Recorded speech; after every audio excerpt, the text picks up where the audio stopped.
Okay, let's do a little reading. I have to keep my windows closed because there's some karaoke singing outside. So it's extra hot in here, and I can't turn on the fan because that would create noise, and my air conditioning hasn't been working properly anyway, and that would also create noise. So anyway, we just got to wing it. Conditions are not perfect, but when are they really? It's never perfect. You just do it, okay? And time is always running out. I'm going to read you some poems about language. It's a decades-long concern. I keep returning to issues that deal with language issues. So I found a few poems that dance around language as a concern and problem. Okay, the first one is called Late Sorrows. Infant, you don't know me. I'm called Millennium. Some people call me Chow, others sudden death overtime. Even in this friable language, all my names shame and infuriate me. The other day, I forked over Boku bucks to have my mug downloaded. I was at my witch doctor, demanding to know when I will be ransomed. Salted peanuts, their acid tends to dissipate even as you're saving them. I had buried them all over my estate, and now I can't find them.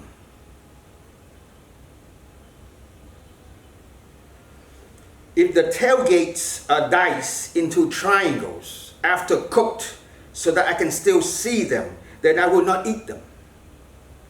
But if the tailgates are melding in with the other foods after cooked so that I can't see them, then of course I will eat them, even though I know I'm eating tailgates.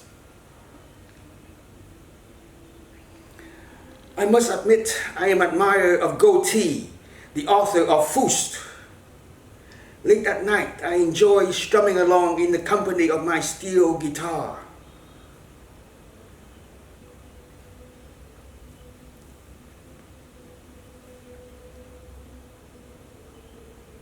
There's nothing more off-putting these days than a poem.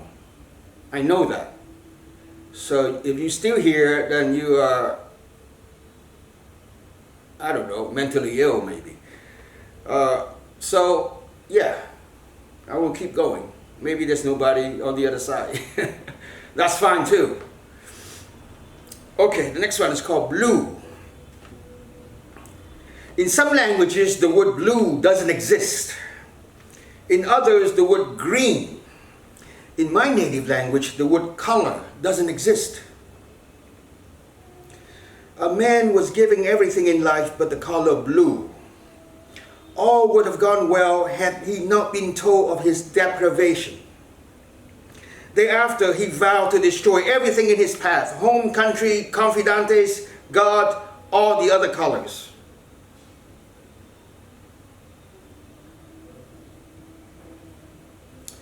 Because I cannot pronounce the word blue, whenever my conversation calls for blue, I always say red instead.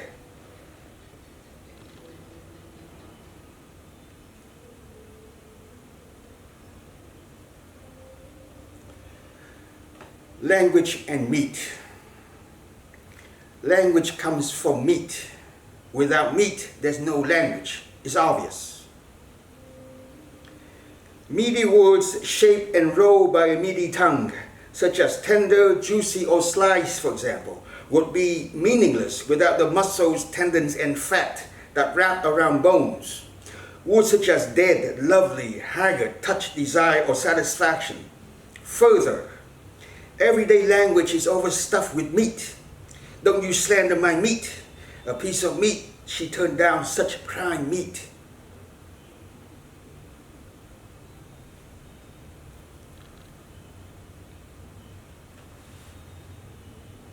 Time to take a little breather, so get a glass of water or something.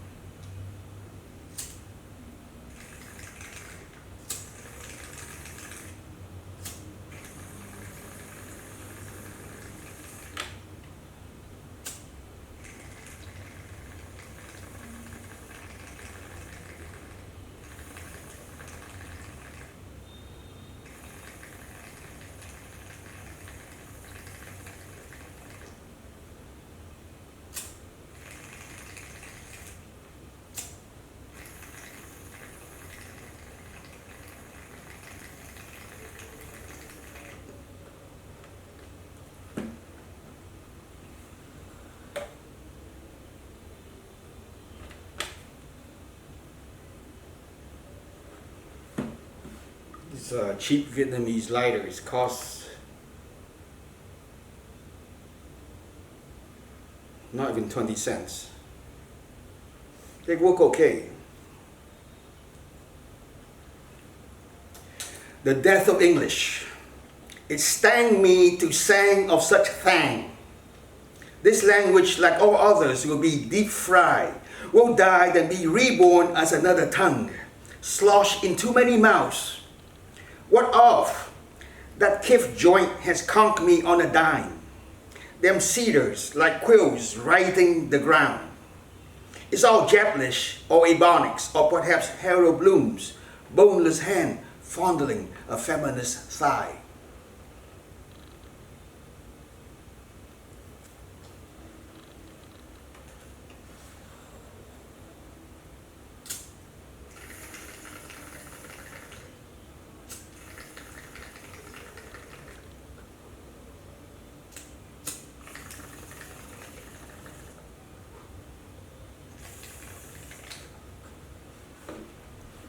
Vocabulary.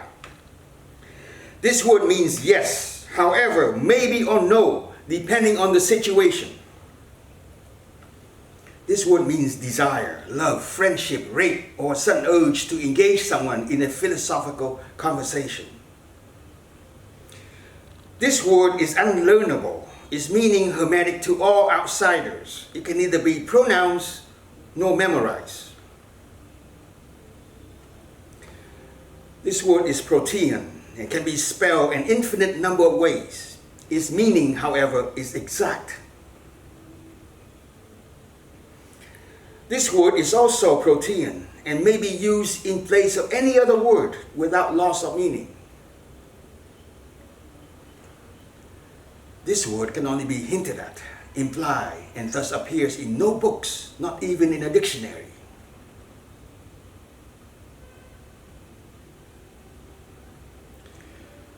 This word can neither be spoken nor seen. It can be freely written, however, but only in complete darkness. This word means one thing when spoken by a man, and another thing altogether different when said by a woman. This word means now, soon, or never, depending on the age of the speaker. This word means here, there, or nowhere, depending on the speaker's nationality. It has often been said that the natives will only teach foreigners a fake, degraded language, a mock system of signs parodying the real language. It has also been said that the natives don't know their own language and must mimic the phony languages of foreigners to make sense out of their lives.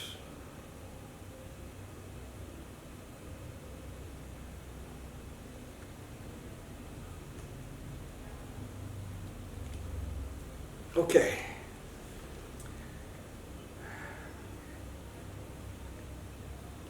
The next poem was inspired by a book I bought at a U.S. government bookstore. I think it's I remember it was some kind of a manual for medics on the battlefield. You know, how to treat certain wounds. I mean, why would I buy such a book? Because the language was so weird, right? And it was expensive too. It was like 25 bucks or 30 bucks at the time. We're talking 30 years ago.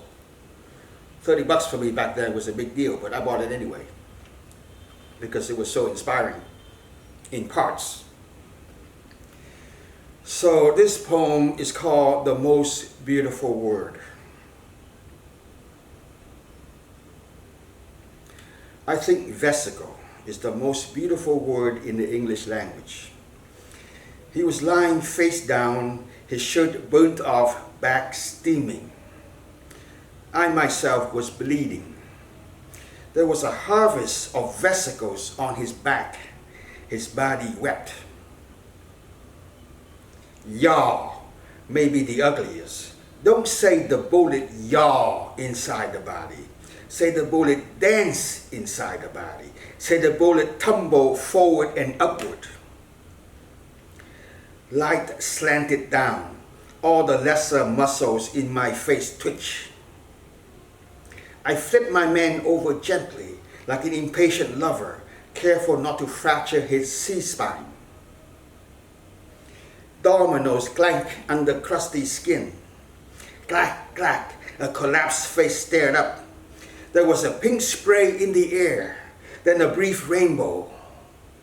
The mandible was stitched with blue threads to the soul. I extract a tooth from the tongue. He had swallowed the rest.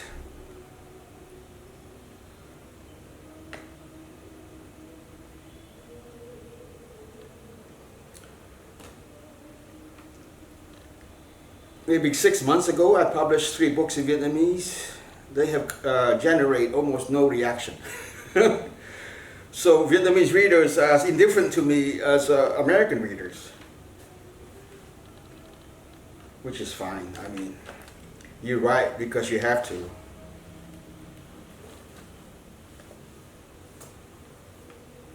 I'm lucky that I've been afforded the time to do so. So just to give you an idea of what Vietnamese sounds like, in a poem, I will read one poem in Vietnamese, and this is not translatable, or maybe it is, I just haven't done it, you know. But it was written in Vietnamese, and it's 39 verbs is the translation of the title, okay? So this poem is constituted strictly of 39 verbs. 39 động từ. Nhìn, chớp, mỉm cười. Chào, hỏi thăm, liếm. Xoa, thở dài, dựa.